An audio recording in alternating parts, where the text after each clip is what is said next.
Mr. President, I rise today in support of my colleagues, Senator Heinrich and Senator Kane's resolution, and I appreciate on the part of their presentations, but I strongly support this resolution and want to also acknowledge one of the many reasons we vote for this resolution is because it's also Senator Kane's birthday, and I think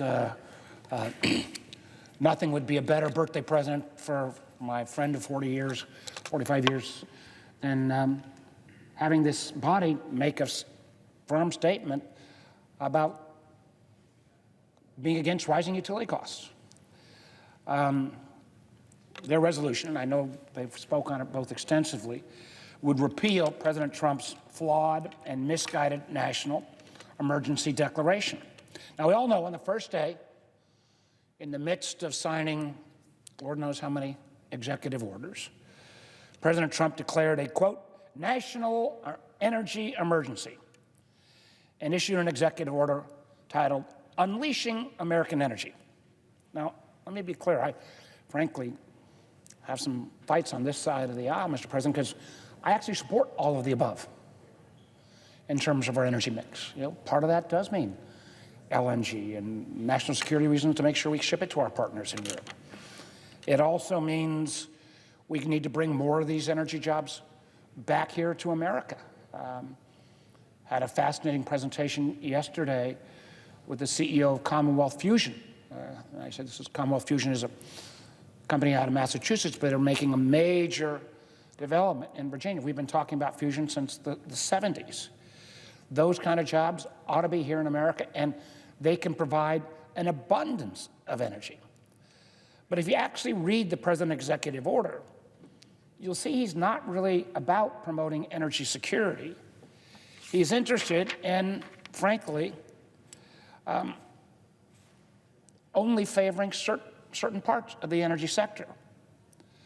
And I think that's a huge mistake. I have the honor of have been the chair of the Intelligence Committee, now the vice chair of the Intelligence Committee. And I think one of the things we've tried to do on the Intelligence Committee is redefine national security so it's not simply who has the most tanks and guns, but who wins the battle for technology. And if we're going to win the battle for technology, and particularly in AI, that is going to require enormous amounts of additional energy in the United States. And it is terribly important that the United States remain in its role now as being the world's energy leader. But the truth is, China has also made this kind of commitment. And in certain ways, China, although they're still using many times coal-based power, they've made massive investments in renewable energy. Today, China is the world's top supplier of long-duration energy storage batteries, solar panels, and wind turbines. Just last year, China added 357 gigawatts of solar and wind generation. That's nearly 100 more gigawatts of renewable energy than the U.S. added. That's why Congress said we got to catch up, and in a very bipartisan way, with both the Infrastructure Investment and Jobs Act and the Inflation Reduction Act, made a record set of investments to incentivize the build-out of a 21st century energy economy here in the United States so we can actually beat China in these fields. Unfortunately, the President, through his quote-unquote Unleashing American Energy executive order, is actually attempting to rein in or potentially reverse much of the progress that's been made.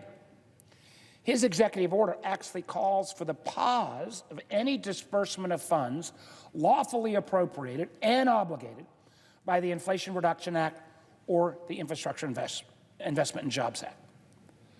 Now, that unlawful withholding of funds, which already has been rejected by the courts, and I know my colleague from Virginia has already said this, really jeopardizes a whole lot of large-scale manufacturing projects around the country. And I don't know if Senator Kane mentioned, but a number of those projects are in Virginia. We've worked years with our Republican governor to try to get these projects funded. and they include things in solar, in wind, that are extraordinarily important.